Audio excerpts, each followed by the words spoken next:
Hello lovely buddies, तो welcome back. ये अस्ट्रामी की उर्दू हिंदी एक्सप्लेनेशन का पार्ट 10 है। तो पिछले एपिसोड का एंड हुआ था, जीसू बेचारे के साथ बहुत बड़े वाला प्रैंक हो चुका था। इधर कैंग हायोक इयोन भाई को किस करने वाला था, जीसू इनको देख रहा था। तो इस एपिसोड की शुरुआत फ्लैशबैक से होगी कि आखिर जीसू वहाँ तक कैसे पहुँचा था। उस बेचारे के साथ तो प्रैंक हो चुका था। जीसू अपने सिर पर चिपके अंडे के छिलकों को साफ करते हुए बोलता है, मेरी तुम्हारे लिए फीलिंग्स बिल्कुल एकदम सही थी। पीछे वही सॉन्ग अभी भी लगा हुआ था, You insulted a man like me, और बोलता है तुम्हें मेरी इस बेइज्जती का पूरा पूरा बदला चुकाना होगा। इंटर्न की बच्ची मेरे को मामू बना गई है। फिर नहा धोकर रेडी शेडी होकर उसे मजा चखाने जाने का डिसाइड करता है। इयोन भाई से मिलने आया था, पर आगे का नजारा ही अलग था। कैंग हायोक इयोन भाई को किस करने लगा था। जीसू अपनी रुकती सांसों और अपने भारी दिल के साथ इन दोनों को क्लोज और क्लोज होते देख रहा था। पर इससे पहले कि दोनों की किसी होती, इयोन भाई के स्नीज करने से सारा रोमांस बाहर निकल जाता है। कैंग हायोक उसे फिर जल्दी जाकर सोने को बोलता है, कहीं कोल्ड वोल्ड न पकड़ ले तुम्हें। इसको अपनी तरफ स्टैचू बने देखते पाकर वो खुद ही पहले वहाँ से चला जाता है। जीसू की भी इनकी किस न होने पर सांस में सांस वापस आती है। इयोन भी अंदर जाकर एंजाइटी पिल्स खोज रही थी, जिस पर बाबुल इसके पास आकर इसकी हेल्प करते हुए इससे पूछता है, लेक्सर्टिव की बजाय वो ये क्यों ले रही है, उसके साथ ऐसा शॉकिंग क्या हुआ है आखिर। बोलती है उससे लगता है जल्द कोई सुनामी आने वाला है। हाइन वो कैंग हायोक को रात के मिड में एक्सरसाइज करते देखकर पूछता है, तो बोलता है उससे लगता है जल्द सुनामी आने वाला है, वो उसकी तैयारी कर रहा है। दोनों के दिलों में आग लगी थी और दोबारा से एक्सरसाइज करने लगता है। पर इन दोनों से भी सबसे ज्यादा आग तो इधर बाहर जीसू के इयोन भाई की शॉप के बाहर लगी हुई थी। इयोन भाई से अपनी बेइज्जती का बदला लेने के लिए अंदर से जल कर रहा था और बहुत ही ज्यादा गुस्से से तपा बैठा था।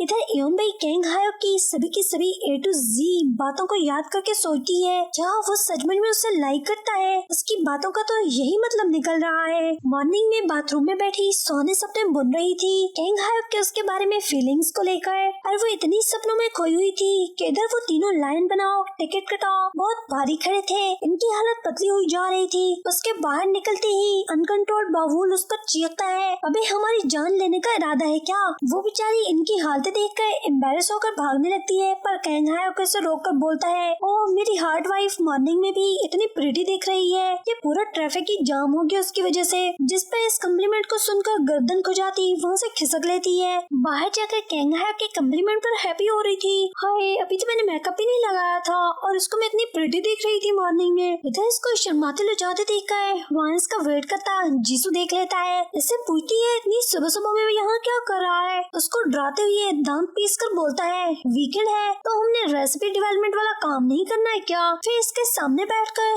तंज के तीर चलाता है। इसको बोलता है, तुम्हारा फेस सूजा हुआ है क्या, अच्छे से नींद पूरी नहीं हुई है। वो भी आगे से बोलती है, हाँ वो लेट नाइट तक स्टडी करती रही। जिस पर जीसू कैंग हायोक और उसकी लास्ट नाइट अधूरी किस वाले सीन को याद करके तंज करके बोलता है, हाँ बिल्कुल वो तो अच्छे से दिख ही रहा है। कल रात वाकई तुमने कितनी सख्त मेहनत की है। इयोन भाई इसकी बातों पर ज्यादा तवज्जो दिए बिना काम करने लगती है। अरे रेसिपी को लेकर इसमें जो भी चीज ऐड करने की बात करती है वो खुलकर उस पर तंज करने लगता है। जैसे वो बोलती है कि उसे रोमन की बेस में चीज ऐड करनी चाहिए। चीज का नाम सुनकर उसे बोलता है, बिल्कुल बिल्कुल वो खुद भी तो बहुत चीजी टाइप की ग्रीसी स्टफ है, तो चीज तो जरूर ऐड करनी चाहिए। वो बोलती है उसे लगता है उसे रेड पेपर भी शामिल करने चाहिए और अनियन भी। बोलता है बिल्कुल अनियन और रेड पेपर का कॉम्बिनेशन तो बहुत मजे का बनेगा। कैंग हायोक को अनियन बोल रहा था और इयोन भाई को हार्ट रेड पेपर, क्योंकि कल उसने देखा था कि इयोन भाई के टीथ में हार्ट रेड पेपर फंसी हुई थी। मतलब अब इस पर तंज करने का कोई मौका हाथ से जाने नहीं दे रहा था।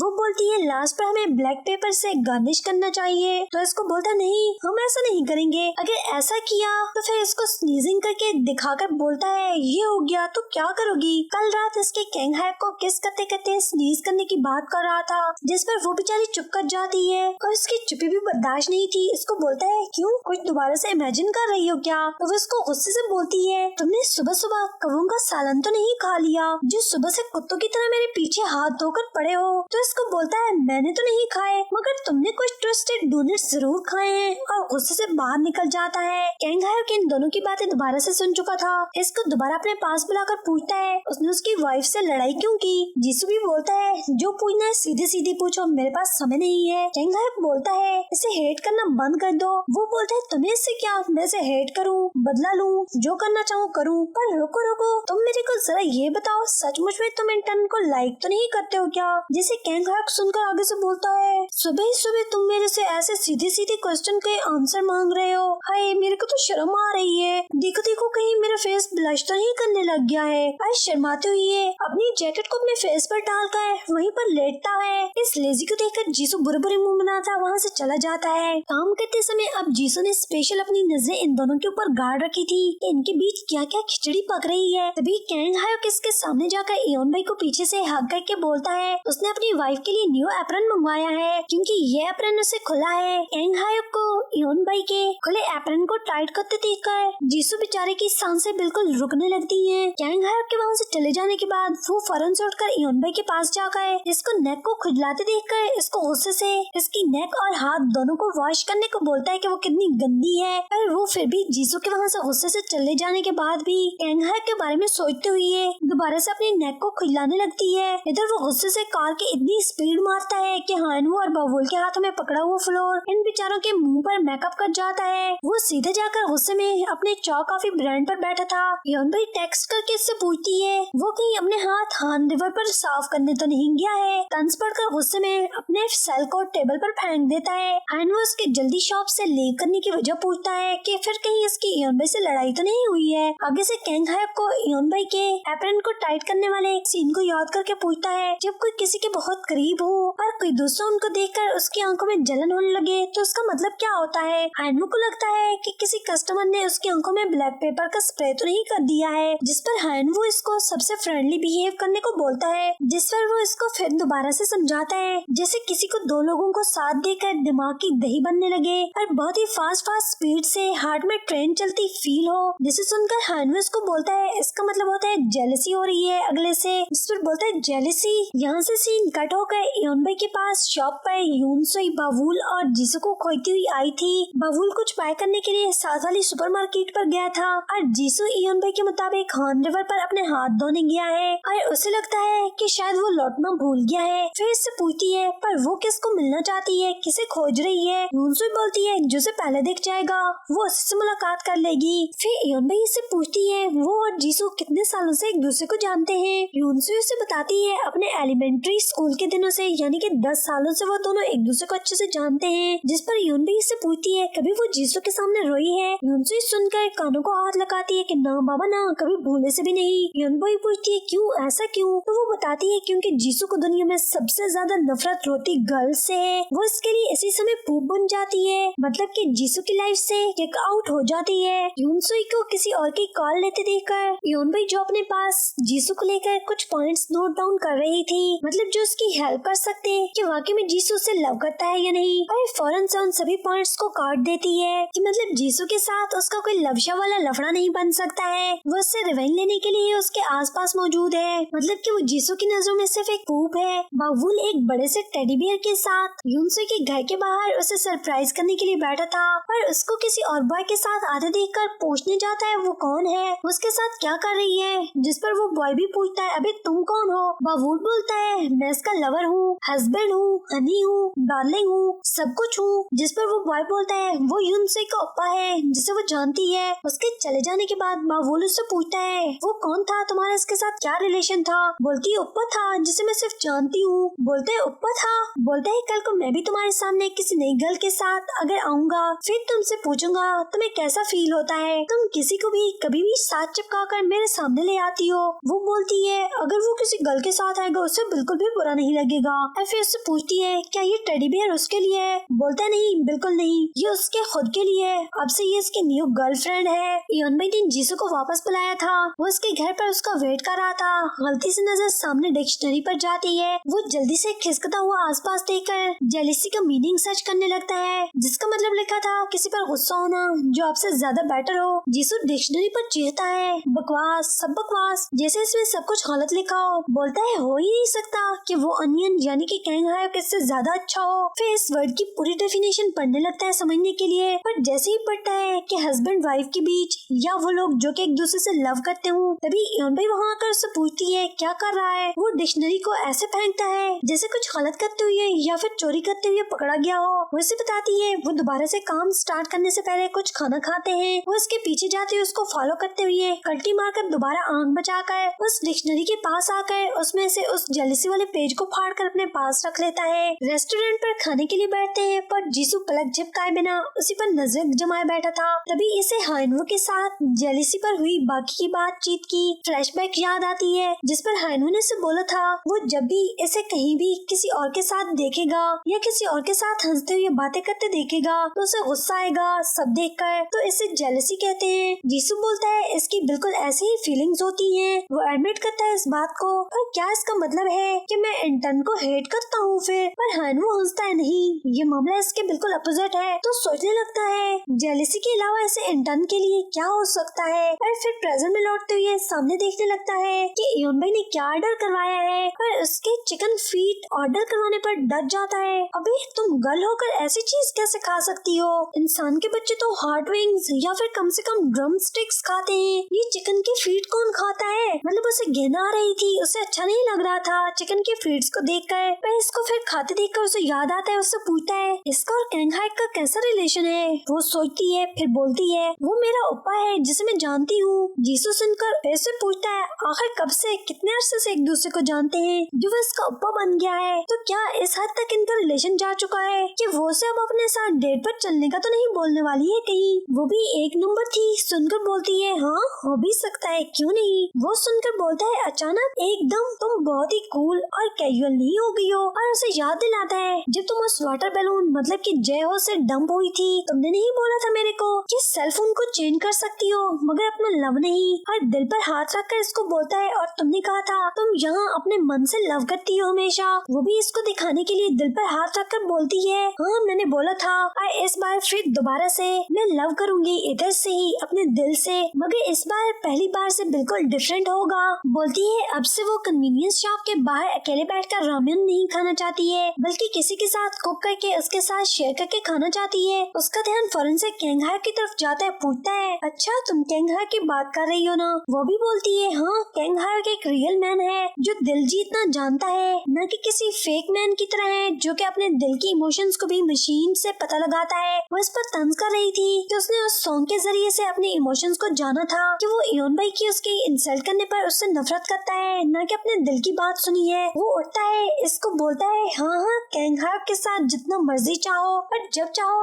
रामेन शेयर करके ठूंस सकती हो, मुझे कोई प्रॉब्लम नहीं है। बाबुल उसी रेस्टोरेंट के साथ बनी कन्वीनियंस शॉप के बाहर अपनी न्यू टेडी बियर गर्लफ्रेंड के साथ बैठा जूस या योगर्ट खा रहा था और यूनसू की बातों को याद करके गुस्सा निकालता है। इस यूनसू की बच्ची ने मेरे को सिर्फ एक उपा बोला था पर देखो तो उसके साथ कैसे चिपकी हुई थी। तभी जीसू भी साथ वाले रेस्टोरेंट से बाहर निकलता अपना सीना ठोकता है और इयोन भाई की नकल करता है उपा, जिसे देखकर बाबुल बोलता है कि उसकी हरकतें देखकर उसे किसी की याद दिला रही हैं, पर फिर याद आता है कि ये अभी थोड़ी देर पहले वो खुद ही तो ये सब कुछ बोल रहा था। तो हैरानगी से देखता है दोनों बेचारों की इस वक्त सेम फीलिंग थी और दोनों ही लव ट्रायंगल के लफड़े में फंसे हुए थे। इधर बाबुल ने बहुत ज्यादा खा लिया था जिसकी वजह से उसे अनडाइजेशन सी फील हो रही थी और अपनी चेस्ट में पेन फील होने पर पेन किलर ढूंढने के लिए किचन की कैबिनेट के अंदर घुस जाता है। जीसू उसके पीछे पीछे शॉप के अंदर आता है, सामने कैंगहाइक से टकरा जाता है तो इसको बोलता है वो उसकी वाइफ के रिलेटेड कुछ उसको एडवाइस करने आया है। अगर इसकी इयोन भाई के लिए फीलिंग्स रियल है तो इनको यहीं पर खत्म कर दे, क्योंकि अभी इयोन भाई को तो रियल और फेक में डिफरेंस ही मालूम नहीं है। वो पूप और सोयाबीन पेस्ट का फर्क भी नहीं कर सकती है। उसे बोलता है पहले इयोन भाई को अपनी फीलिंग्स को रियलाइज होने दो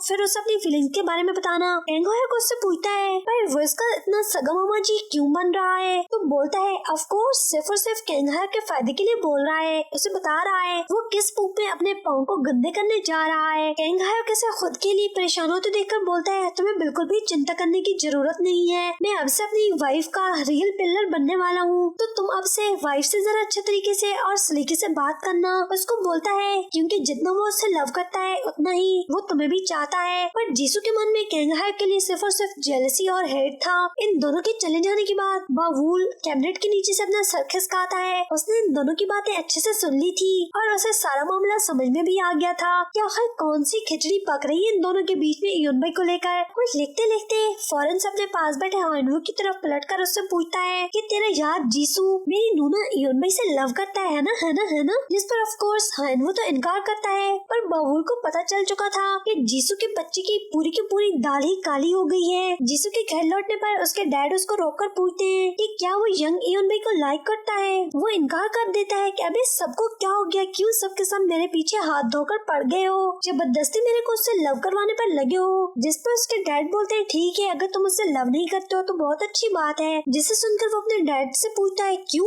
वो उसे लाइक नहीं कर सकता है क्या। उसके डैड बोलते हैं हाँ, वो नहीं कर सकता उससे लव, क्योंकि इयोन भाई की घर के बने हुए राइस की जैसी स्मेल है। जीसू को समझ में नहीं आता है, जिस पर इसके डैड इसको समझाते हैं मतलब वो गर्ल जिसके पास से होम कुक राइस की जैसी स्मेल आती हो, वो कभी भी किसी रिच मैन को लाइक नहीं कर सकती है। उसके डैड अपने सामने रखी हुई कैवियर को उठाकर उसको बोलते हैं जैसे कैवियर को कभी राइस के साथ मिलाकर नहीं खाया जा सकता है, बिल्कुल ऐसे ही। जीसू आके फौरन से बोलता है ठीक है डैड, आपको फिक्र करने की जरूरत नहीं, मेरा भी इस कैवियर को चिकन फीड के साथ मिक्स करने का कोई इरादा नहीं है। इयोन भाई कैंग हायक टेबल पर साथ बैठे होते हैं। वो उससे उसकी एज के बारे में पूछती है, मतलब वो जानना चाहती थी कि क्या उसे इससे लव करना भी चाहिए या नहीं। पहले वो आंसर करने से अवॉइड करता है, पर बार बार इयोन भाई के पूछने पर बताता है कि वो चिकन ईयर में पैदा हुआ था। तभी इयोन भाई को जीसू से पूछे गए सवाल पर उसके भी चिकन ईयर बोलने पर अपनी मिस्टेक याद आ जाती है कि उसने उसे 81 वाले चिकन ईयर का समझा था। तो इससे पक्का कंफर्म करती है कि वो 93 वाले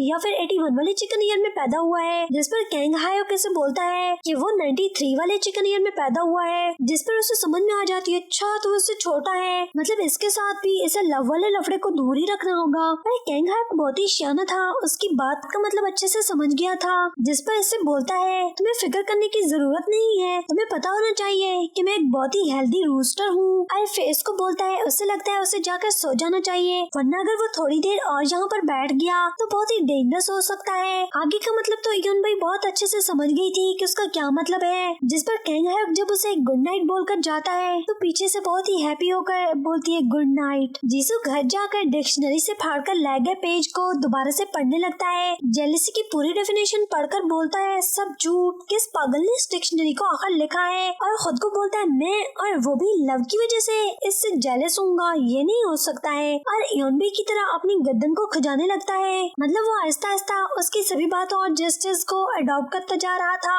इयोन भाई डोंगजो के साथ सैलून जाती है, उसे बताती है हैप्पी वो और कैंग हायोक मूवी देखने जाने वाले हैं, और सारी की सारी स्टोरी भी बताती है इन दोनों के बीच क्या क्या खिचड़ी पक रही है। डोंगजो हैप्पी थी, उसे फौरन से कैंग हायोक को सेड्यूस करने को बोलती है। जब डोंगजो को मजीद ट्रीटमेंट्स के लिए अंदर बुलाया जाता है तभी इयोन भाई देखती है वहाँ पर न्यूज़पेपर के पीछे कोड भी छुपा बैठा था। उसने इन दोनों की बातें सुन ली थी। इयोन भाई को उसके न्यू रिलेशनशिप के लिए कंग्रेचुलेट करता है, और वो इधर एक और बात जानने के लिए क्यूरियस था। उससे पूछता है उसे पता है डोंगजो का फर्स्ट लव कौन था। इयोन भाई को पता था पर वो इनकार कर देती है। जीसू शॉप पर आता है, इयोन भाई के बारे में पूछता है। बाबुल इससे पूछता है वो क्यों पूछ रहा है, बोलते है उसने रेसिपी के बारे में कुछ डिस्कस करना है। बाबुल उसे जाते देखकर रोककर पूछता है अबे तूने मुझे पागल समझा है क्या, वीकेंड के डेज में इतनी मॉर्निंग को, और तू भी वो रेसिपी पूछने के लिए, ये नहीं हो सकता है। और इसको बोलता है सचमुच में यही बात है ना, मतलब बाबुल को उसके मन की चोर के बारे में पता जो चल चुका था तो उसे टीज कर रहा था। पर उसके कुछ बोलने से पहले वो वहाँ जाता है, जिससे जीसू को पता चलता है कैंग हायोक और इयोन भाई तो मूवी देखने गए हैं। वो सुनकर शॉक होता है, बोलते है क्या वो दोनों अकेले गए हैं सिर्फ। ऐसा लगता है जैसे सुनकर उसके सांसें रुकने लगी हैं। फौरन से इन दोनों के पीछे जाने का डिसाइड करता है, पर उसके अपनी कार तक पहुँचने से पहले बाबुल उसके रास्ते में टांग अड़ा देता है। उसको जाने से रोकने लगता है क्योंकि वो नहीं चाहता था वो उन दोनों की डेट को बर्बाद करे। पर जीसू अपने बुझे दिल के साथ इसे बोलता है उसकी आंखों में बहुत जलन हो रही है, वो उसे जाने दे, पर बाबुल इसे रोके खड़ा था। तभी जीसू देखता है इसका दूसरा फ्रेंड वहाँ पर रामेन खाने आया है। जीसू भागकर जाकर फौरन से इसकी बाइक को स्टार्ट करके दोबारा से फुल स्पीड मारकर वहाँ से भाग जाता है। यूनसो भी वहाँ आई थी, पर बाबुल इसको नजरअंदाज करके साइकिल पर जीसू का पीछा करने लगता है। जीसू आगे आगे बाइक पर और बाबुल पीछे पीछे उसके साइकिल पर। कैंग हायोक इयोन भाई अपनी डेट पर काफी ज्यादा मजे कर रहे थे, दोनों बहुत ज्यादा एंजॉय कर रहे थे। फिर दोनों मूवी देखने जाते हैं। वो थोड़ी देर बाद बाथरूम का बहाना करके उसके लिए एक स्टॉल से हेयर पिन खरीद करने जाता है, जो कि मूवी देखने के लिए अंदर जाने से पहले इयोन भाई को अच्छी लगी थी, पर वो उनको बाय नहीं कर पाई थी। जीसू इनको खोजता हुआ सिनेमा में पहुंच चुका था और बिल्कुल कैंग हायोक के पीछे से गुजरकर थिएटर के अंदर चला जाता है। इयोन भाई इसको देखती है हेलमेट में, पर इसको लगता है कि वो शायद वहाँ पर कुछ डिलीवरी करने आया है। और जब वो उसके पास आकर हेलमेट को खोलता है वो हैरान रह जाती है, अबे तुम यहाँ क्या कर रहे हो। वो कुछ भी बोले बिना इसका हाथ पकड़कर इसको उसको बाहर निकाल कर ले जाता है। बावुल भी जीसू के पीछे वहाँ पर पहुँच चुका था और जीसू के इयोन भाई का हाथ पकड़कर बाहर ले जाते देखकर उसको रोकने के लिए जाने लगता है और भूत की तरह अचानक वहाँ से यूनसुई इसका पीछा करते हुए वहाँ पर पहुँच चुकी थी, इसको रोक लेती है। इयोन भाई जीसू पर चीख रही थी उसका हाथ छुड़वाने के लिए। वो उसको बाहर अपनी बाइक के पास ले आता है। वो उससे पूछ रही थी वो वहाँ क्या लेने आया है और वो इसको कुछ भी बोले बिना फौरन से इसके क्लोज होकर इसको पकड़कर एक जोर की किसी कर देता है और इस बार इन दोनों की रियल वाली किस हो जाती है और फिर यहीं पर 10th एपिसोड का एंड हो जाता है। तो बस थोड़ी सी देरी के बाद फिर मिलते हैं बहुत जल्द 11th एपिसोड के साथ। तो मैं sweet and cute lovely buddies इस तरह के मजीद अच्छे ड्रामास के एक्सप्लेनेशन के लिए मेरे चैनल को सब्सक्राइब जरूर ठोकते जाना। और हाँ, अगर स्टोरी और वीडियो पसंद आई हो तो लाइक के बटन का कान भी मरोड़ देना और कमेंट में अपनी सजेशन भी मेरे को बता देना। Thanks for watching.